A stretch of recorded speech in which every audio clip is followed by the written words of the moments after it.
नमस्कार विद्यार्थियों, कैसे हो। कई वीडियो में हमने लगातार अनेक व्याकरणिक प्रकरणों का अध्ययन किया।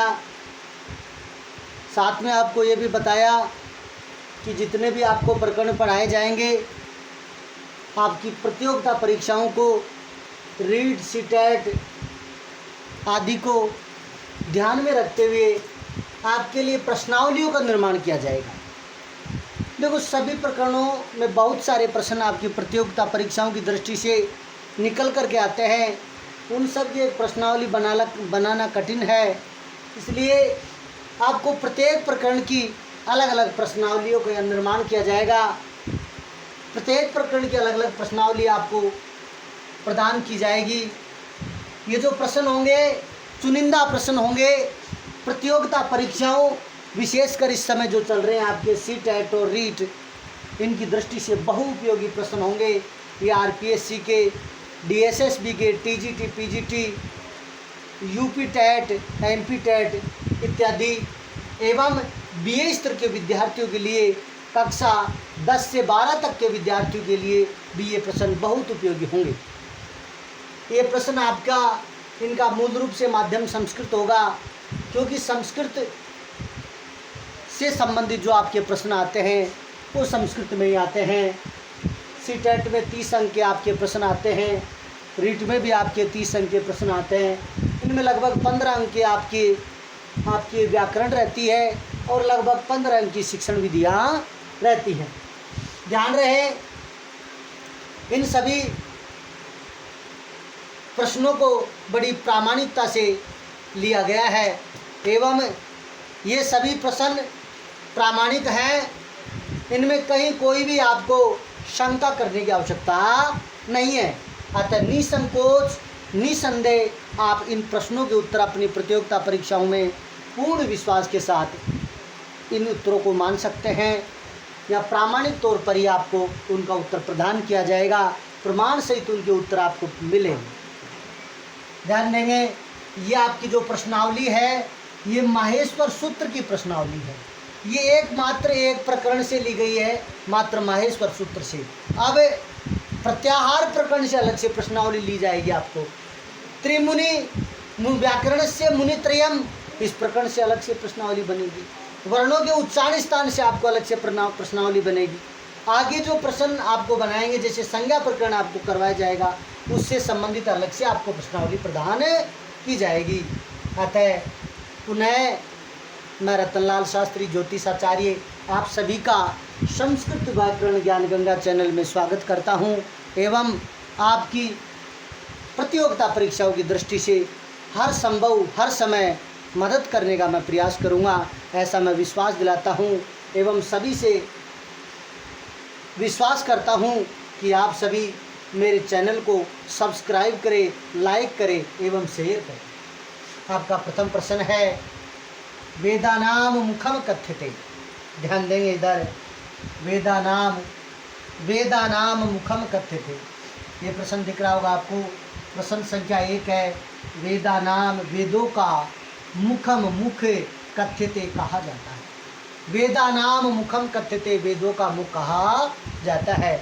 ध्यान दें, अपने पिछली कक्षाओं के जो वीडियो हैं, जो गत वीडियो है, उनको आप पुनः चला करके देखें, दोबारा से देखें, बार बार देखें। उनमें इन सभी प्रश्नों का उत्तर समाया हुआ है, उनसे बाहर नहीं है। वेदों का मुख कहा जाता है। देखो, वेदों में, ऋग्वेद में वेदों का मुख किसे कहा गया है? वेदों का मुख कहा गया है व्याकरण। व्याकरण को क्या कहा गया है? वेदों का मुख कहा गया है। छंद को वेदों का पाद, पैर कहा गया है और ज्योतिष को नेत्र कहा गया है और निरुक्त, स्रोत, कानों को निरुक्त कहा गया है। वेद पुरुष से विभिन्न वेदों के अंगों की परिकल्पना की गई है, जिनमें से मुखम व्याकरणम स्मृतम, मुख को व्याकरण माना गया है। मुखम व्याकरणम स्मृतम। मुखम व्याकरणम स्मृतम, मुख को व्याकरण कहा गया है।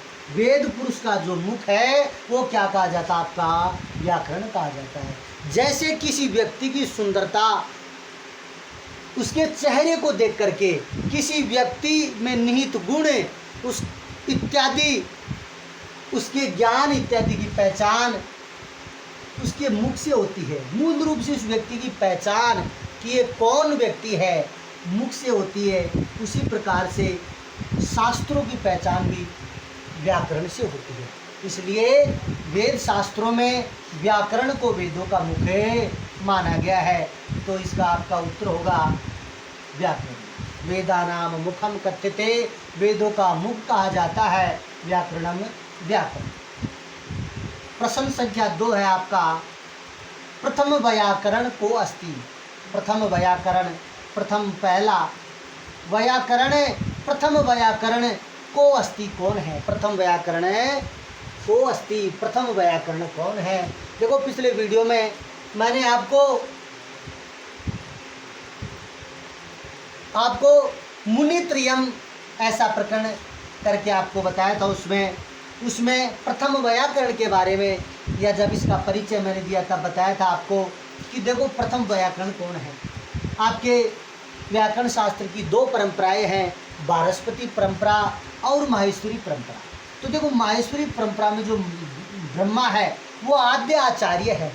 शिव पाणिनि परंपरा में शिव परंपरा के, शैव परंपरा जिसे कहते हैं, उसके आद्य आचार्य है। अब ये जो ब्रह्मा है ये आद्य आचार्य है, लेकिन ब्रह्मा ने इंद्र को दिया। ब्रह्मा ने किसको दिया? ब्रह्मा ने ये इंद्र को, व्याकरण शास्त्र का ब्रह्मा ने बृहस्पति को, और बृहस्पति ने इंद्र को ज्ञान दिया। तो इंद्र प्रथम व्याकरण माने गए। प्रथम व्याकरण कौन माने गए? इंद्र। प्रश्न बनेगा प्रथम व्याकरण को अस्ति, प्रथम व्याकरण कौन है जी? आपका इंद्र। माहेश्वर सूत्राणि कति सन्ति, माहेश्वर सूत्राणि कति सन्ति। माहेश्वर सूत्र कति कितने सन्ति होते हैं? माहेश्वर सूत्र कितने होते हैं? माहेश्वर सूत्रों की संख्या कितनी है? पढ़े होंगे आप, एकादश 11, द्वादश 12, त्रयोदश 13, चतुर्दश 14। कितने होते हैं? 14 होते हैं। चतुर्दश माहेश्वर सूत्राणि कति सन्ति, चतुर्दश 14 होते हैं। माहेश्वर सूत्र चतुर्दश बताया था ना आपको। अयुण, ऋक, एओंग, अयौच, हयवरट, लण, यमंगनम, जभय, घड़दस, जबगढ़दस, खपचट, थचटत्व, कपय, शशर, हल। इस प्रकार से ये सूत्राणि, माहेश्वर सूत्राणि चतुर्दश सन्ति। प्रश्न आपका चौथा प्रश्न आपका आता है, प्रत्याहाराः भवन्ति। चौथा आपका प्रश्न है, प्रत्याहाराः भवन्ति। प्रत्याहार कितने होते हैं? ये प्रत्याहार बनते किससे हैं जी? माहेश्वर सूत्रों से। माहेश्वर सूत्रों से प्रत्याहार बनते हैं। तो प्रत्याहार कितने बनते हैं आपके? चत्वारिंशत् 40, एक चत्वारिंशत् 41, द्विचत्वारिंशत् 42, त्रिचत्वारिंशत् 43। तो कितने होते हैं जी आपके? द्विचत्वारिंशत्। आपके कितने प्रत्याहार होते हैं? आपके 42 प्रत्याहार होते हैं। अब प्रश्न 5 आपका है, व्याकरण शास्त्र से व्याकरण शास्त्र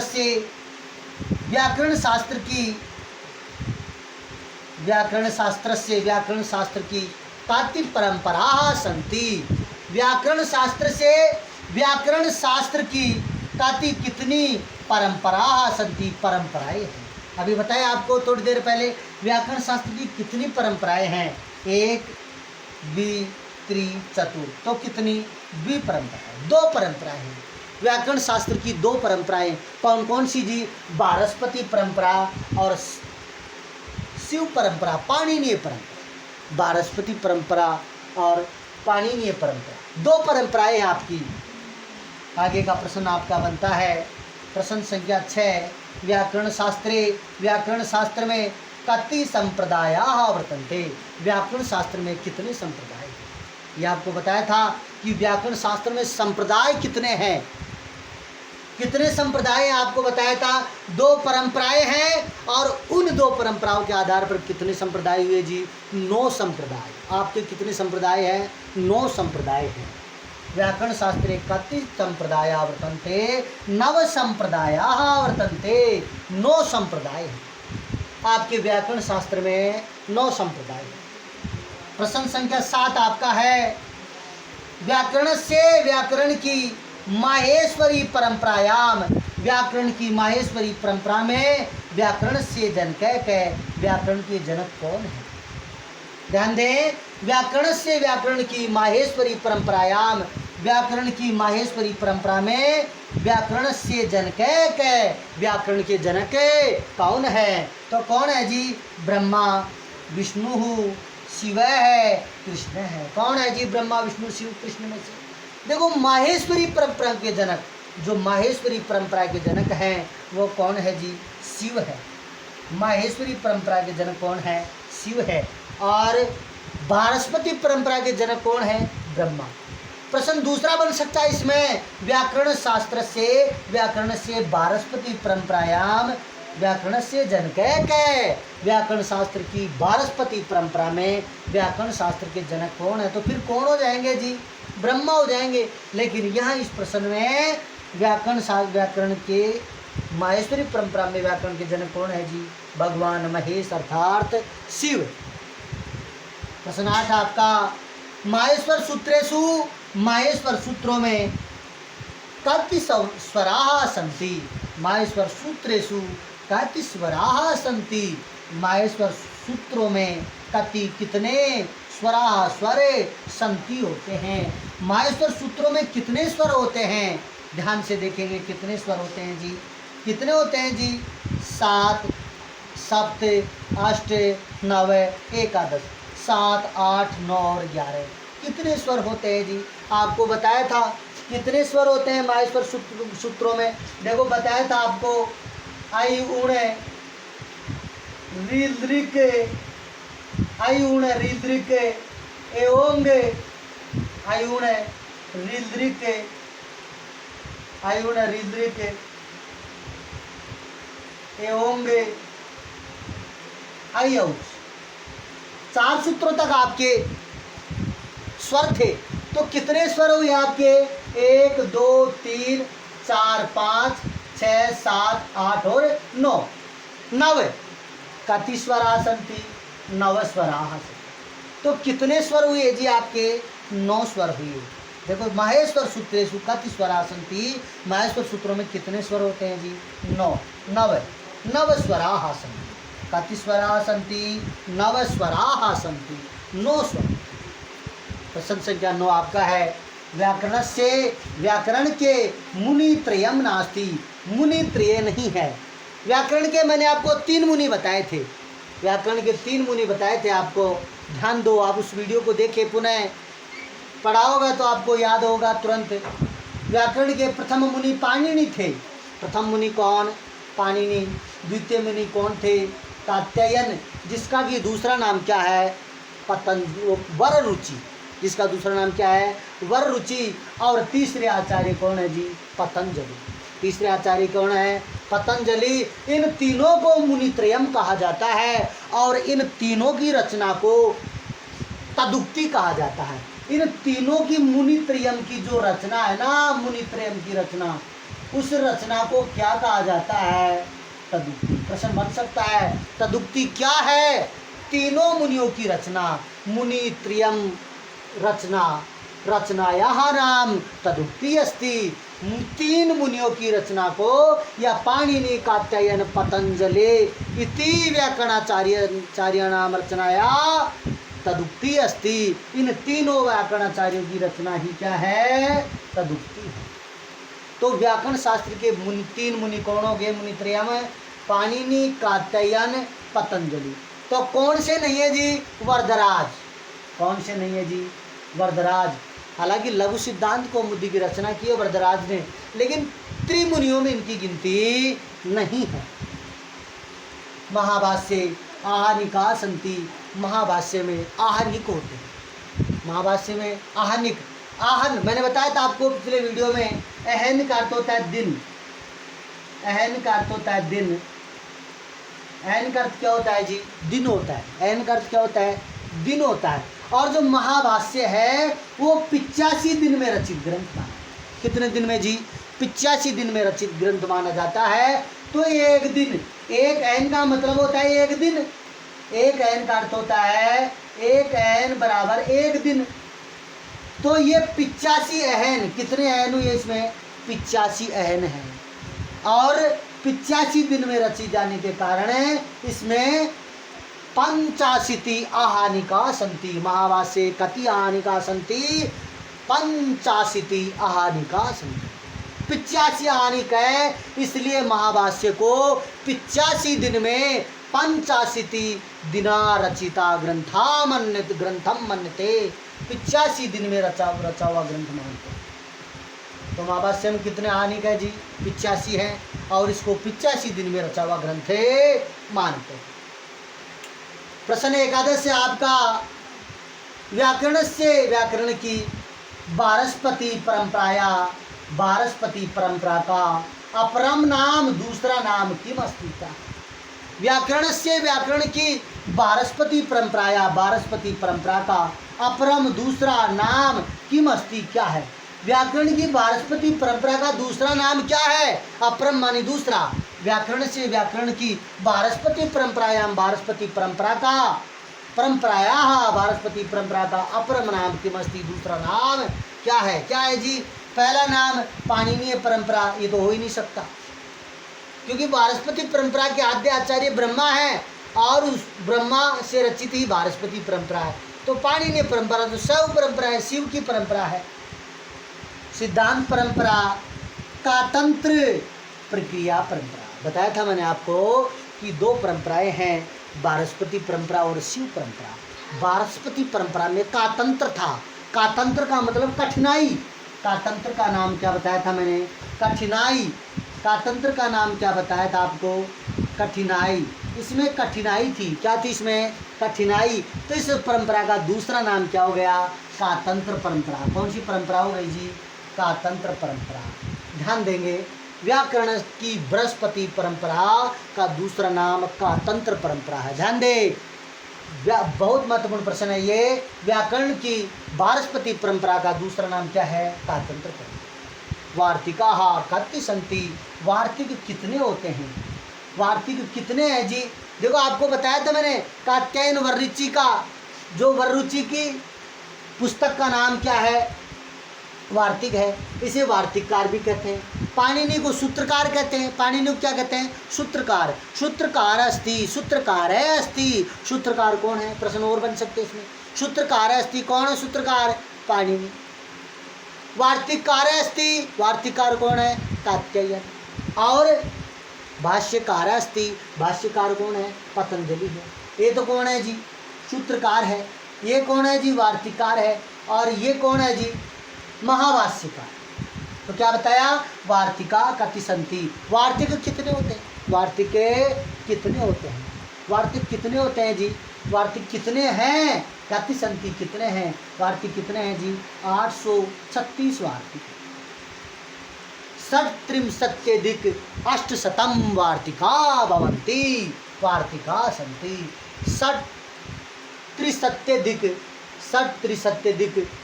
सत्यधिका वार्तिका सन्ति। 36 अधिक 836 वार्तिक होते हैं। प्रश्न संख्या 13 आपका है, यथोत्तरम मुनीनाम प्रामाण्यम। यथोत्तरम, यथा जैसा, उत्तरम बाद वाला, मुनीनाम मुनि की, प्रामाण्यम प्रामाणिकता, जो बाद वाले मुनि की प्रामाणिकता ज़्यादा रहती है उसे ही श्रेष्ठ माना गया है। इत्यनुसारम, इसके अनुसार, सर्वाधिकम सम्मतम मतमस्ति, सबसे ज़्यादा श्रेष्ठ मत है। किसका मत है? मैंने बताया था आपको तदुक्ति में, अर्थात त्रिमुनियों की रचना में आपको बताया था। त्रिमुनियों की रचना प्रकरण में मैंने आपको बताया था मुनित्रय में कि सबसे प्रथम आचार्य, सबसे प्रथम जो व्याकरणाचार्य व्याकरण लिखी, आधार संस्कृत व्याकरण की आधार कृति पाणिनि की अष्टाध्यायी है। उसके बाद पाणिनि के अष्टाध्यायी को कात्यायन वररुचि ने पढ़ा। इससे जो छूट गए, कठिन रह गए, उनको पढ़ा और वार्तिकों की रचना की। और पाणिनि और वरुचि दोनों में जो कठिनता थी या दोनों के जो विषय छूट गए, ये इन दोनों को प्रामाणिक सिद्ध करने के लिए पतंजलि ने, किसने, पतंजलि ने, ये तो इसी का दूसरा नाम दे दिया है कात्यायन, ये प्रतियोगिता में इसे भ्रमित करने के लिए दे देते हैं। पतंजलि ने इन दोनों की रचनाओं को पढ़ा और पाणिनि के रचना को प्रमाण स्वरूप मान करके, पाणिनि की रचना को प्रमाण रूप से मान करके महाभाष्य की रचना की। इसलिए कहा जाता है कि पूर्व रचना को देख करके, पूर्व रचना के अनुसार उसको प्रामाणिक मान करके जो मुनि या लेखक बाद में अपनी रचना का निर्माण करता है, उस रचना को या उस कवि को, उसकी रचना को, उस रचनाकार को सर्वाधिक प्रामाणिक माना जाता है। पिछली वीडियो में मैंने आपको बताया था कि सबसे अधिक प्रामाणिक मत है पतंजलि का, पाणिनि का और वरुचि का। तो किसका है जी? पतंजलि है। पतंजलि का जो मत है सर्वाधिक प्रामाणिक माना जाता। व्याकरण से आद्याचार्य वर्तते। व्याकरण के आद्याचार्य कौन है जी? देखो इधर, इंद्र आद्याचार्य नहीं है, प्रथम व्याकरण है। इंद्र क्या है? प्रथम व्याकरण है। ब्रह्मा ये आद्याचार्य, ये कौन है? आद्याचार्य। बृहस्पति ये आद्याचार्य नहीं, ये प्रवक्ता है। ये कौन है? प्रवक्ता है, ये प्रवक्ता है। इंद्र व्याकरण हो गया, इंद्र प्रथम व्याकरण हो गया, ब्रह्मा आद्याचार्य हो गए, बृहस्पति प्रवक्ता हो गया। भारद्वाज व्याकरण के, ये व्याकरण में मुनि, ये मुनि वे अंतिम है। पाणिनि है कृति नाम किम, पाणिनि की कृति का नाम क्या है? पाणिनि की रचना का नाम क्या है? आप खूब जानते हैं, सर्वविदित है। प्रक्रिया सर्वोत्तम ये भी नहीं है, प्रौढ़ मनोरमा ये भी नहीं है, अष्टाध्याय ये है। ये किसकी है जी? पाणिनि की कृति। अब प्रश्न संख्या 16 आपका, अष्टाध्यायाम, अष्टाध्याय में तत् अध्याय पादश्चिष्ट है। अष्टाध्याय में कितने अध्याय व कितने पाद हैं? अष्टाध्याय में कितने अध्याय व कितने पाद आपको बताया था। अष्टाध्याय नाम से स्पष्ट है, अष्टधन अध्याय, 8 अध्याय। कितने अध्याय है? 8 अध्याय है। कितने? एक अध्याय में, एक अध्याय बराबर 4 पाद, एक अध्याय बराबर 4 पाद, तो 8 अध्याय बराबर 8 अध्याय, 8 गुणा 4 बराबर 32 पाद। एक अध्याय में 4 पाद होते हैं, 8 अध्याय में कितना हो गया जी? 8 गुणा 4 32 पाद। तो देखो 8 32 का ये वह में है, 8 अध्याय और 32 पाद ये है। इसके बाद में है प्रश्न संख्या 17 है, अष्टाध्यायाम, अष्टाध्याय में प्रथम सूत्रम किम, पहला सूत्र कौन सा? अष्टाध्याय में प्रथम सूत्र कौन सा आपका? देखो वृद्धि रेचि ये नहीं है, ये भ्रमित करने के लिए देगा। देखो एक जैसे सूत्र दिखाई देंगे आपको, वृद्धि रेचि वृद्धि राधैच, वृद्धि रेचि वृद्धि राधैच। देखो वृद्धि रेचि वृद्धि राधैच, ये वृद्धि राधैच है आपका वृद्धि संज्ञा सूत्र है, और ये वृद्धि संज्ञा विधायक सूत्र है। इन दोनों में बहुत बड़ा अंतर है, आपको संज्ञा प्रकरण में बताऊंगा मैं। ये वृद्धि संज्ञा सूत्र है, ये वृद्धि संज्ञा विधायक सूत्र है। दोनों वृद्धि संधि में काम आते हैं, लेकिन अंतर है अधेन गुण। देखो आप पुनः वीडियो को चला करके देखना आप, उसमें इसका उत्तर आपको मिलेगा। वृद्धि रेचि नहीं है इसका सूत्र प्रथम, कौन सा है? वृद्धि राधेश। अष्टाध्यायी का प्रथम सूत्र कौन सा है? वृद्धि राधेश। कौन सा सूत्र है जी? वृद्धि राधेश है। और अंतिम सूत्र कौन सा है? ये कौन सा सूत्र है जी? अंतिम। ये कौन सा सूत्र है आपका? अंतिम सूत्र। ये तो आपका अंतिम सूत्र है। और वृद्धि राधेश प्रथम सूत्र। वृद्धि राधेश अष्टाध्यायी का प्रथम सूत्र है। माहेश्वर सूत्र नाम, माहेश्वर सूत्रों का प्रवर्तको वर्तते। माहेश्वर सूत्रों का प्रवर्तक है। माहेश्वर सूत्रों का प्रवर्तक कौन है? इनको उत्पन्न करने वाला कौन है? इनको जन्म देने वाला कौन है जी? शिव। कौन है? शिव है। शिव ने अपनी तांडव नृत्य के बाद अपनी डमरू से डमरू को बजाया, और उस डमरू से 14 ये सूत्र निकले, और इन 14 सूत्रों को पाणिनि ऋषि ने, पाणिनि मुनि ने ग्रहण किया, और अष्टाध्यायी नामक व्याकरण की आधार स्तंभ कृति का निर्माण किया। तो विद्यार्थियों, ये थे आपके महत्वपूर्ण प्रश्न। एक माहेश्वर सूत्र से संबंधित प्रश्नावली। इसके बाद आपको अगले वीडियो में प्रत्याहार से संबंधित प्रश्नावली, हो सकता है इनमें एक दूसरे प्रकरण से संबंधित कुछ प्रश्न मिल गए हों, तो वही एक ही प्रकार है जो उनमें से छूट गए होंगे। शेष प्रश्नों का आपके अगले प्रकरण में समावेश कर दिया जाएगा। ध्यान रहे, प्रतियोगिता परीक्षाओं की दृष्टि से आपका कोई भी प्रश्न अछूता नहीं रहेगा, इसका मैं आपको पूरा विश्वास दिलाता हूँ। धन्यवाद।